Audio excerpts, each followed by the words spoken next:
Hello, and welcome to my channel. My name is Jonathan Cohn, and today I have my book review of the book Star Wars Republic Commando, True Colors by Karen Traviss. This is the third book in the Republic Commando / Imperial Commando series that she did. She did 5 books, so I have 2 more to read. And I had read the first 2 books in the series over 5 years ago. So I read this book in September of 2024. The first 2 books I read in September of 2019, so 5 years ago. And so it's been a long time. And I read the first book and I enjoyed it. And it was a nice short book. And I was like, okay, that was fun. And then I read the second book and I enjoyed it, but I am not a big military science fiction person, and I was not especially back at the time. I'm becoming more of one now. And I'm reading the Honor Harrington series and a few other series, so now I'm more interested in this stuff. But at the time, I was not, and I was just like, you know what, there's other Star Wars books I want to read. And I've had True Colors on my shelf for years, and yet it was just sitting there because I had other books I was going to read instead.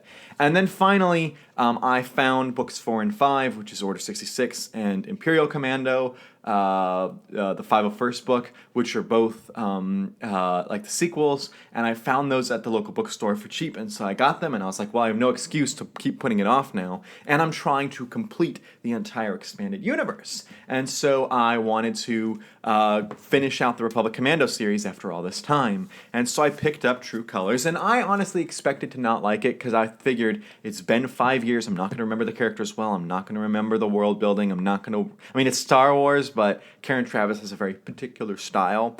I was like, I'm not going to remember stuff, this is not my style, and I was shocked that I loved this book. I had a blast with it.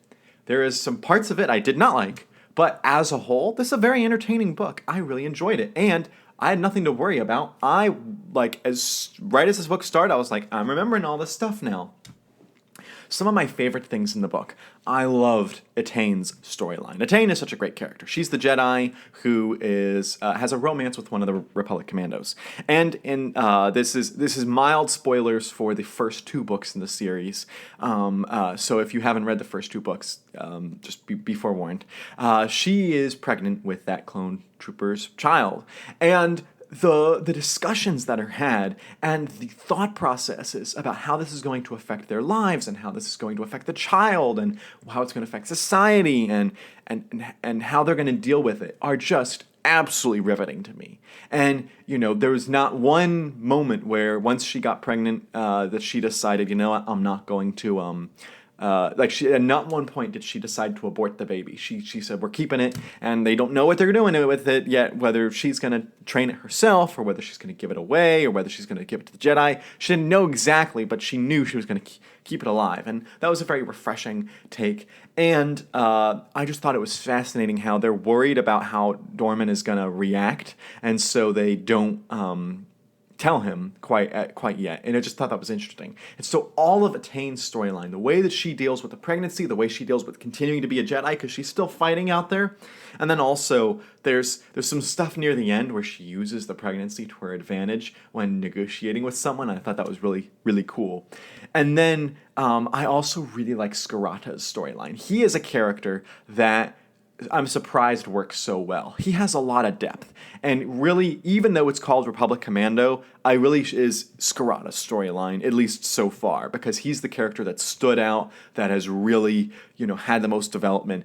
And you see the pain he feels for the clones, his frustration that they have the such fast aging, and his desire to try to fix that. And I thought that Scarata's storyline in this book was fantastic, and you feel the conflicted emotions because this book is about the Republic Commando teams chasing Ko-Sai, who is this Kaminoan researcher who defected to the Separatists, and she is trying to use the clones' genetics against them. And they want to use her knowledge in order to stop the genes from aging fast. They basically want to reverse the aging process on the clones so that they can have a normal life. And some of the clone commandos are sent to bring her back to the Chancellor. But Scarada knows if she goes to the Chancellor, he'll never have a shot at reversing the problem. So Scarada decides to kind of go rogue with his own group of commandos to try to go find her. And it was just riveting. I loved all of Scarada's storyline here. Also, there is a character which she might have been in the first two books, but if she was, I don't remember her. But the character of Basani is in this book, Basani Wenin, and she is like a investigator. She is looking through the Republic accountants, and she's looking through all of their information, and she's trying to figure out where the money's coming from, where the money's going. She's trying to figure out how did they pay for the clone army? When did they pay for the clone army? Who authorized the payment? And is it being done properly? What's going to happen to the clones afterwards? Like, she's looking through all this information. And under some writers, this might be dry, and this was a really small part of the book. It's not a huge portion of the page count. It's probably less than like 10% of the storyline.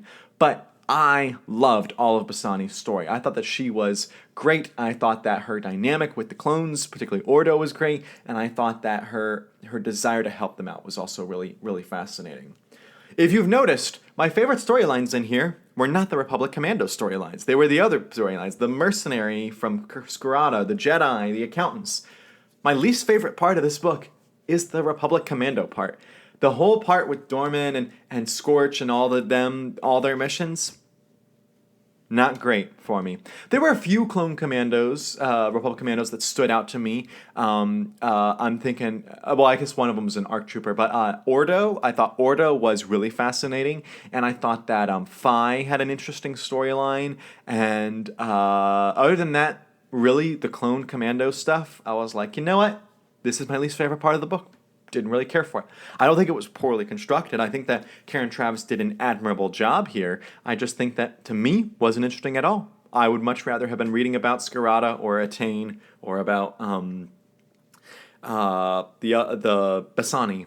But there was one moment in this book between Scarada and one of the clones that was a massive surprise on top of a massive surprise. And I literally said out loud, "That's genius!" Like, I literally out loud when I was reading the book said, "That's genius," because I thought that was a brilliant move by them. And I thought that was really cool. And it's in chapter 16 if you're keeping track, if you're following along.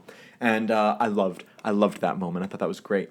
There's also some really touching moments near the end. Some really touching moments with some of the characters. And it makes me worried for what's happening in the next book, in the Order 66 book and in the 501st book. I'm really worried about what happens there after the ending of this book, because I'm like, oh no, I know what happens, I think. So those were some really touching moments as well.